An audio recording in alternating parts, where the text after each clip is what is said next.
Hello everyone. This is going to be a legal dictation. Get ready. Start. By no means, it is suggested that whenever such charge of rape is made, where the victim is a child, it has to be treated as a gospel truth and the accused person has to be convicted. Stop.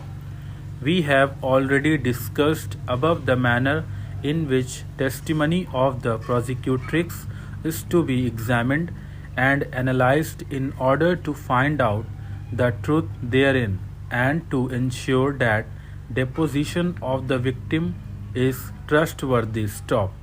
At the same time, after taking all due precautions which are necessary, when it is found that the prosecution version is worth believing, the case is to be dealt with all sensitivity that is needed in such cases. Stop. In such a situation, one has to take stock of the realities of life as well. Stop. Various studies shows that in more than 80% cases of such abuses, perpetrators have acquaintance with the victims who are not strangers. Stop. The danger is more within than outside. Stop. Most of the time, acquaintance rapes, when the culprit is a family member, are not even reported for various reasons, not difficult to fathom. Stop. The strongest among those is the fear of attracting social stigma. Stop. Another deterring factor which many times prevent such victims or their families to lodge a complaint is that they find whole process of criminal justice system extremely intimidating coupled with absence of victim protection mechanism. Stop. Therefore, time is ripe to bring about significant reforms in the criminal justice system as well. Stop.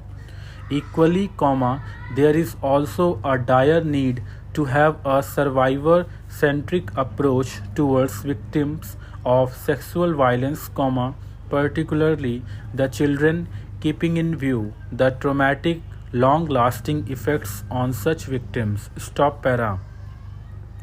After thorough analysis of all relevant and attendant factors, we are of the opinion that none of the grounds on which the High Court has cleared the respondent has any merit. Stop.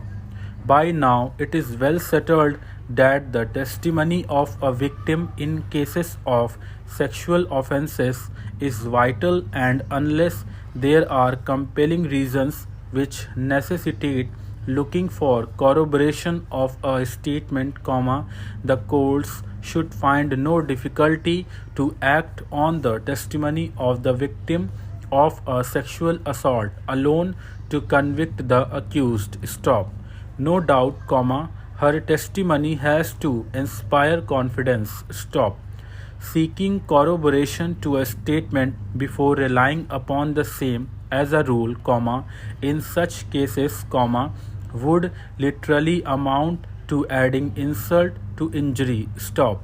The deposition of the prosecutrix has, thus to be taken as a whole. Stop.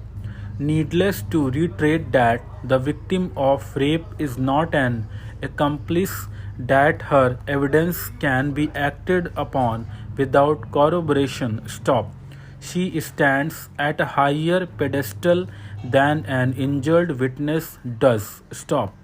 If the court finds it difficult to accept her version, it may seek corroboration from some evidence which lends assurance to her version. Stop.